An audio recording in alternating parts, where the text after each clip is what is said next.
یو نیم شعر موږ چې واړو که نه ځینې خلکو ویلی وی هره پیغله یو حور او هر زلمی یو غلمان دی او ملا شک مې پرې راغی وایي دا جنت دی که لغمان دی بلا تشبیه.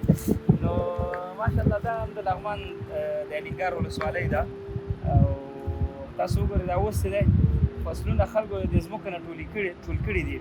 یو خبره دا ده چې دا کوم ځای کې هم ځمکې کمې وي که نه ځمکې کمې وي او نفوذ هلته زیات وي ځکه دلته تاسو دا کورونه ګورئ نفوذ زیات دی او ځمکې کمې دي. نو دا هر سړي خپل د پټي نه داسې ښایسته شکل جوړ کړی. تاسو اوس وګورئ څومره ښایسته پولې دي څومره ښایسته هوار دي که نه. نو دا هر شی چې کم وي ارزښت یې شی وي زیات وي که نه او که هر شی زیات شو ارزښت یې کمیږي. نو کوشش دا وکړئ چې کوالټي ته کار وکړئ کوشش دا وکړئ چې کیفیت ته کار وکړئ. نو دا ښایسته اوبه دي ښایسته سیند بهیږي اخواته ځمکې اخواته مالداري زراعت څومره خوند کوي. او یو خبره دا ده بیادر هغه چې مقصد ونه غورځېږي نه تا بیا چېرته شفخانه په شفخانه ګرځو. نو یو خبره دا ده چې همدغه اوبه نه دي دغه اوبه چې داسې بهیږي دا ګوره څومره ښایسته شنې دي په خدای تصفیه هم دي. دا اوس یې شین چای ته وکړه که نه په یو چاینک به یو نفر نه مړېږي دومره خوند کوي د شین چای. نو دغه چې موږ مهار کړو او اوس انشاءالله کانال هلته شاهي کانال د همدې اوبو دی ښه همدغه اوبه شاهي کانال باندې به له خیره تېرېږي او دا به د لغمان د علیشنګ طرف ته چې ځې قطبزیو ته هغلته به ځي بیا به د بابا صاحب تختې ته هغه اوبه به لندې هغه ځای داسې دی که نه فکر کوم انجینر صاحبان پوهېږي چې هغه اوبه به دلته داسې ترتیب ورته جوړوي سیستم به جوړوي چې هخوا ته لاړې شي. نور والله عالم زه پرې نه پوهېږم خو انجینر صاحبان پوهېږي.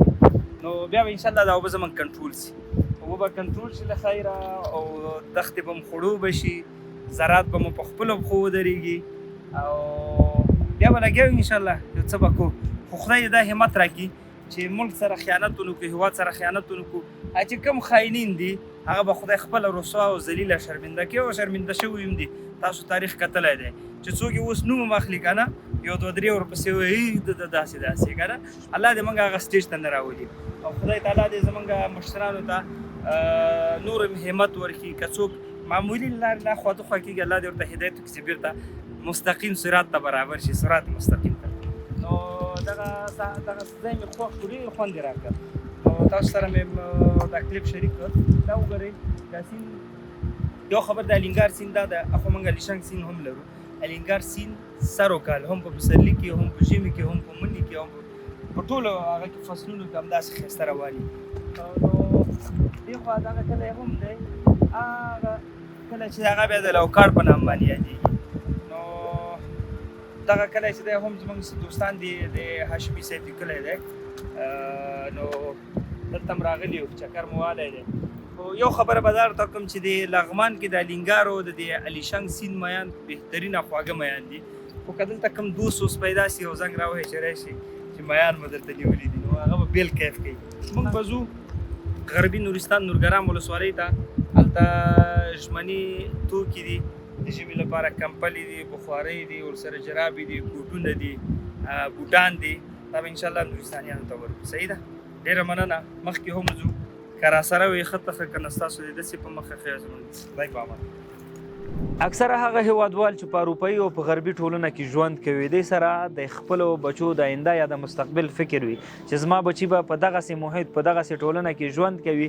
خو طبیعي خبره ده چې دغه ټولنې او دغه محیط اثار به په دغه ماشومانو باندې وي.